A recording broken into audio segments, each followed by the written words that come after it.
Hey guys, do you know someone considering renting their property as an Airbnb? I have worked with Rental Advisor for over a decade, and Rental Advisor provides free rental projections to prospective owners, realtors, and investors for any property in the US. So if you know someone considering getting into the vacation rental industry, have them email management@myrentaladvisor.com to get their free revenue projections.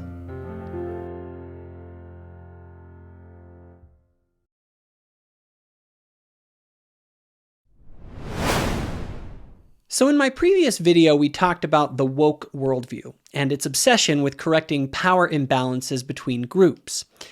So what's the problem with this? What's wrong with wanting everyone to have equal power to acquire what they desire?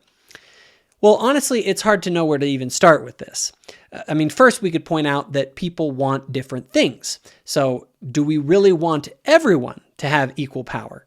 Do we want the neo-Nazis to have equal power with other groups?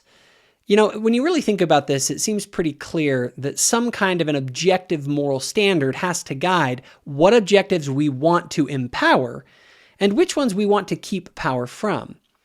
If you're going to frame the world as a power struggle without any transcendent moral standard, you're not taking us into an enlightened future where mankind unites in harmony around an ideal. You take us back to the jungle. And what's sad is that in the world of the atheist, this is the state of mankind. It's a Hobbesian competition for power, because if well-being is what we seek, power is the tool to acquire it. Ultimately, on this worldview, life is nothing more than a jungle where groups compete for power to acquire that which they desire. Life ends up being just a game of preference, or that which you desire, and power, which is the means to acquire it, among these competing groups. If life is ultimately a competition for power among groups, would not the most sensible thing be to seek power for my group and ensure that I'm not marginalized? What if the so-called marginalized are not seeking power for the sake of equity, but rather are seeking power for the sake of dominion? Maybe we should consider what history teaches us about power. Also, on what grounds does an atheistic worldview justify one giving up their position of power and privilege? If at bottom there is no God and this world is ultimately just a struggle between groups for power to acquire what they want, well then it would seem that Plato and Aristotle had it right in their pre-Christian conception of justice. Nature herself intimates that it is just for the better to have more than the worse, the more powerful than the weaker. Justice consists in the superior ruling over and having more than the inferior. For that some should rule and others be ruled is a thing not only necessary, but expedient. From the hour of their birth, some are marked out for subjection, others for rule. I don't see a clear route out of this for the atheists. Plato and Aristotle are stating the obvious state of nature. A life devoid of anything transcendent is at its core a competition not just for food and shelter, but for power in all its forms. Humans may create stories and myths about the special worth of human beings and cooperation, humanism, religion, human rights, etc. But these are just hot air that we indulge in to ignore the reality of our place among animals. And the reality of our animal world is that it's a world of competition. This is the logical conclusion of the honest atheist. Life is, at its core, a competition for survival amongst limited resources. And the key to survival is the power to acquire that which you desire. But isn't cooperation the true path to empowerment and human flourishing? Well, sort of. The obvious problem, as I stated before, is that human beings are not equal, and they are not alike, and they certainly don't all cooperate or even want to because they don't have the same desires or want the same things. Thus, you will always have groups, and groups will differ in their goals and desires, and they will differ in the amount of power that they have to get that which they desire. The only question is which group holds power and how much. For the atheist, life is, at its core, the inescapable jungle of competition for survival. So is that it? Is the Hobbesian nightmare all that we're left with? Is life ultimately just a struggle for power? Or is this cynical woke obsession with power missing something? I want to shift gears for a moment and talk about hobbits. Yes, hobbits. What many people don't realize is that J.R.R. Tolkien, the author of The Lord of the Rings, was an intensely faithful Christian. And whether he intended it or not, the story is rife with Christian archetypes. And at the center of these novels is the Ring of Power. In the land of Mordor, in the fires of Mount Doom, the Dark Lord Sauron forged in secret a master ring to control all others. And into this ring he poured his cruelty, his malice, and his will to dominate all life. I hope you can see where this is going. The ring is iconic of something that Nietzsche talks about, and that is the pervasive human will to power. And the story is an epic tale of two forces, power and love. It is the story in which we see how love is the key to redeeming the world from the hell embodied in the character Gollum, that is the eternal struggle for power.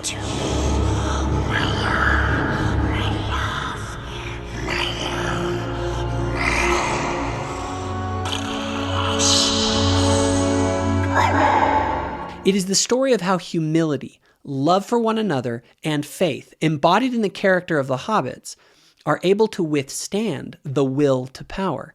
And in the end, their love for each other is what allows them to cast the ring to hell from where it came and free Middle-earth from its destructive force.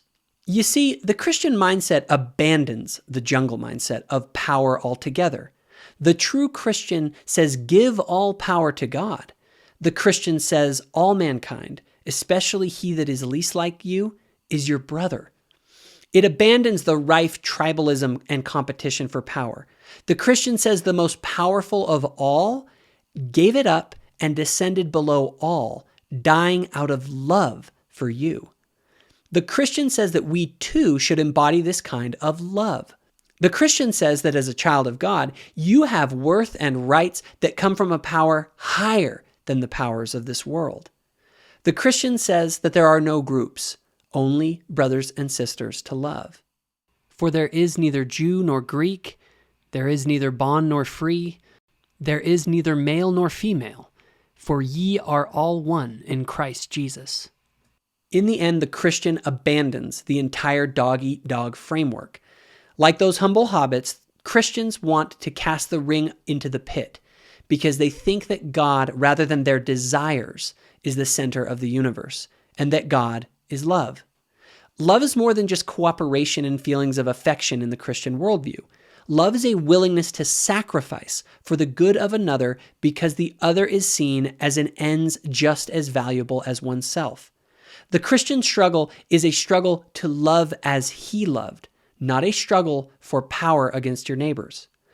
Now, Christians are very often not good at living up to this lofty vision, but that does not change the beauty of the vision or how worthwhile striving for it is.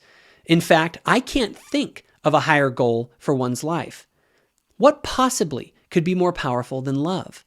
Real love is worth more than life itself, as we all witness by those who have died out of love for others. The Christian rightly proclaims that love is the greatest force of nature in the universe. It is the greatest power, and Jesus of Nazareth was the most profound and powerful embodiment of that love.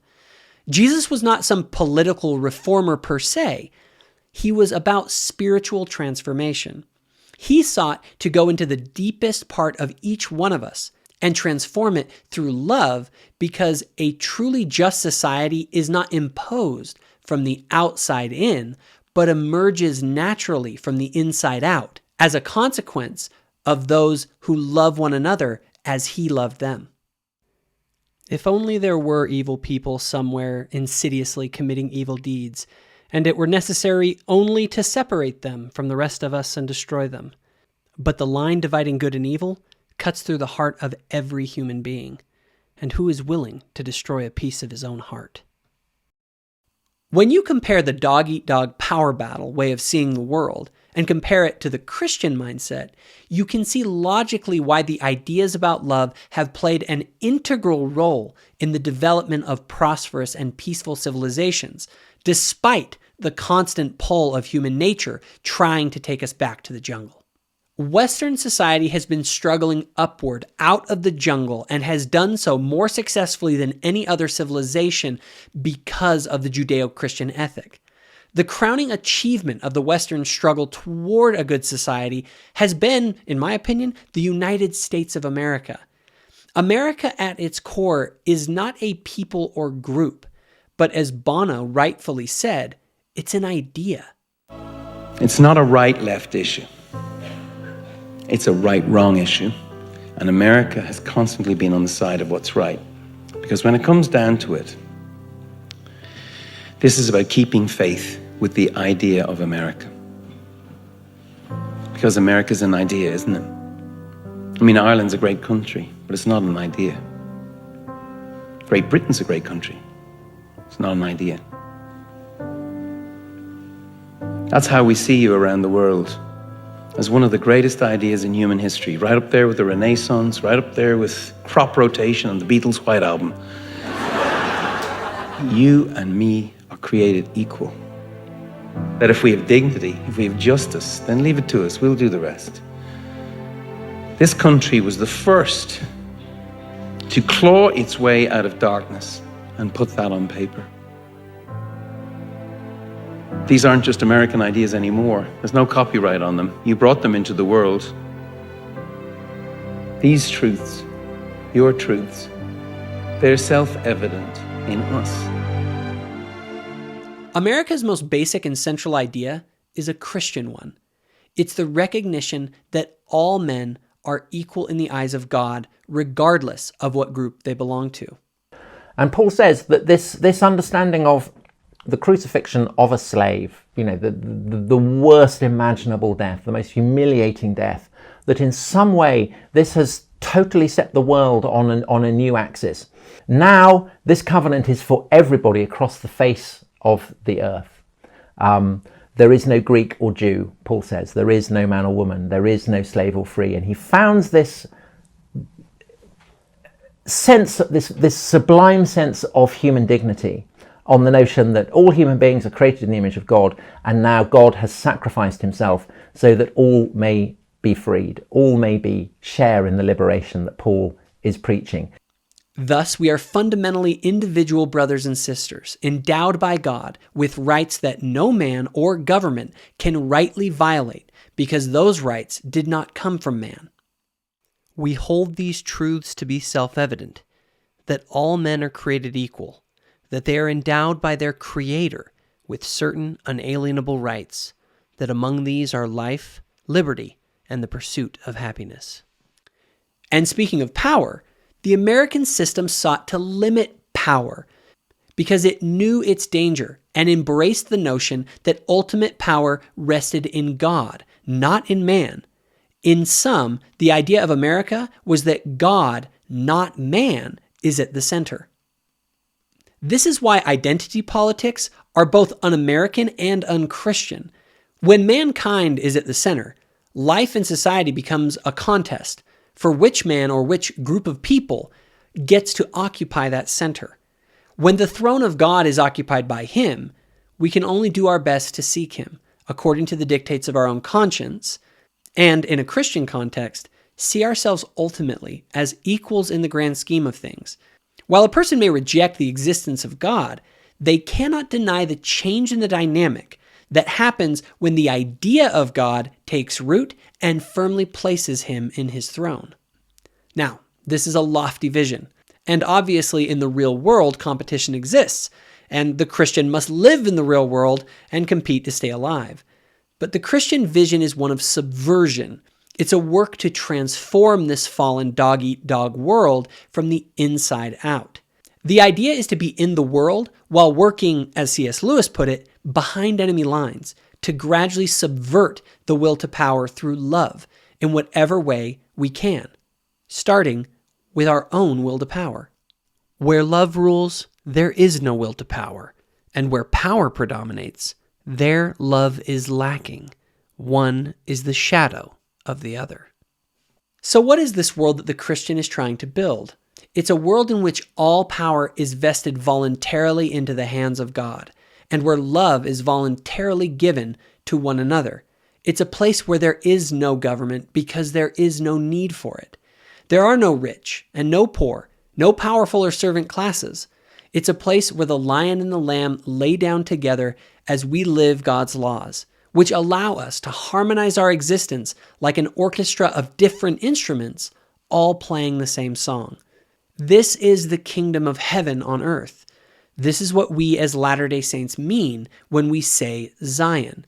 It's what we're trying to build. The social justice movement may have the right goals, a society of justice and peace, but their methods are wrong.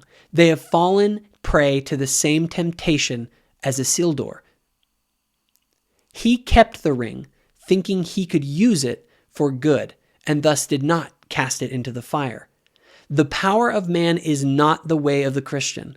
Unlike the kingdoms of men, which seek to build through coercion, the kingdom of God is built through freely given love and righteousness, and we invite all to join with us in this great work as we continue our quest, like humble hobbits, to cast the ring into the fire.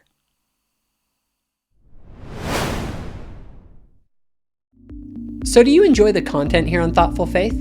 If so, be sure to hit the notification bell. This ensures that our new videos show up on your feed. Also, be sure to check out our Facebook group called Thoughtful Saints, where myself and others discuss the sorts of topics found on this channel.